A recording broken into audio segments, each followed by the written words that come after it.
Every now and then you see a technology in a movie that just seems completely impossible, right? Like pure science fiction. Well, today we're talking about something that feels exactly like that, except it's real. We're diving into the world of programmable matter. And the inspiration for this? It actually comes from a place you might not expect. Remember the movie Big Hero 6? The whole idea kicks off right there, with those incredible microbots, a substance that can literally become anything you can imagine just on command.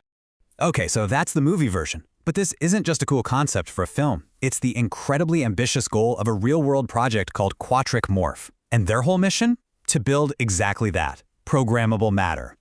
So what is programmable matter anyway? Well, the easiest way to think about it is like a block of digital clay. Imagine you could just tell it, hey, become a wrench, and boom, it does.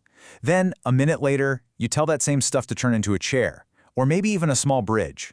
That's the dream. That's the ultimate vision. So that's the big idea, but how on earth do you actually build something like that? Well, it all starts with one single, incredibly smart little building block.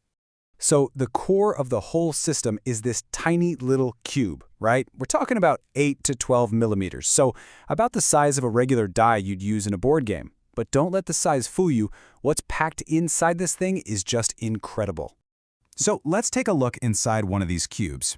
Really, you should think of each one as its own tiny little robot. It's got a brain, that's the processing chip, and it's got muscles, which are basically a set of electromagnets that can be switched on or off in 8 different directions. And here's where the magic really happens. A central command basically sends out a signal that tells each and every cube which of its electromagnets to turn on, and whether to attract or repel its neighbors. By doing this, millions of these tiny cubes can literally crawl all over each other, either locking together to build something or pushing off to move around and form a totally new shape. The philosophy here is so well thought out, it's even reflected in the name for the Chinese market, Yuan Fengbian. It's just perfect.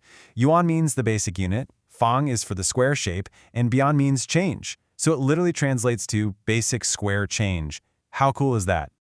Okay, so now we get how it works. But the big question is, what could we actually do with it? And let me tell you, the possibilities, they're going to blow your mind. They are absolutely transformative. First up, let's talk about manufacturing. This would be a total game changer.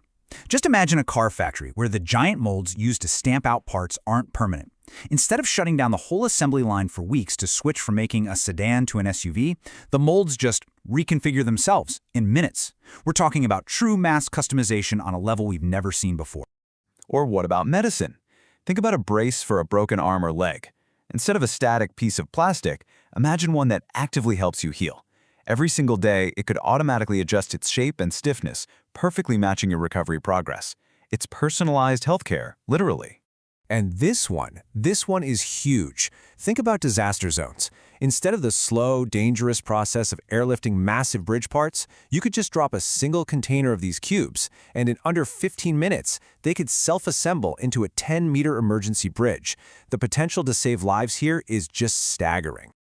So when you look at these incredible applications, it's really no surprise where the business focus is, right? 70% is aimed at industrial and medical fields because that's where the impact on efficiency is just massive. But you can totally see how this could expand into entertainment, stuff for our homes, and even defense and government work later on. Okay, but let's get real for a second. It's one thing to have this incredible sci-fi vision. It's another thing entirely to turn it into a real commercial product. And the engineering challenges, they are huge. Let's take a look at the toughest hurdles they're facing. Right, so QuatricMorph isn't being built in a vacuum. There are other amazing projects out there. You've got MIT's M-blocks, which are bigger and use this cool flywheel inside to actually jump around. Super fast, but not as precise. Then, on the total opposite end of the scale, you have Claytronics from Carnegie Mellon. We're talking microscopic here, using static electricity. That's kind of the ultimate dream, but it's still very, very experimental. QuatricMorph is trying to hit that perfect sweet spot in the middle. More precise and scalable than the big guys, but way more practical and powerful than the tiny stuff right now. And this chart, this really gets to the heart of the problems they need to solve. I mean, think about it. How do you get power to millions of tiny robots all working at once? How do you stop all their powerful little magnetic fields from messing with each other? And what about all the heat they're going to generate? You can see right there, power management and electromagnetic interference, those are the two biggest mountains they have to climb, by far. And then, of course, there's the big one, cost.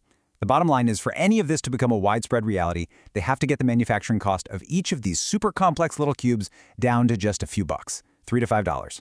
Hitting that number isn't just important, it's absolutely critical for this whole thing to work as a business. But look, even with all these really tough challenges, this isn't just a pipe dream. There is a clear, step-by-step plan to make it happen. So what does that roadmap actually look like?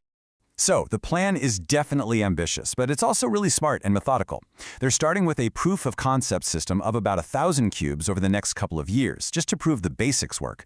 Then they scale up to 10,000 cubes for real-world industry tests. After that, it's a pre-commercial system with millions of cubes for beta customers to try out. All of this leads to the big goal, launching the first commercial products sometime after 2032. So we're looking at a decade-long journey.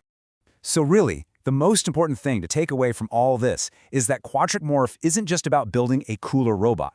It's about creating a fundamentally new kind of matter. It's about completely blurring that line between physical hardware and the software that tells it what to do.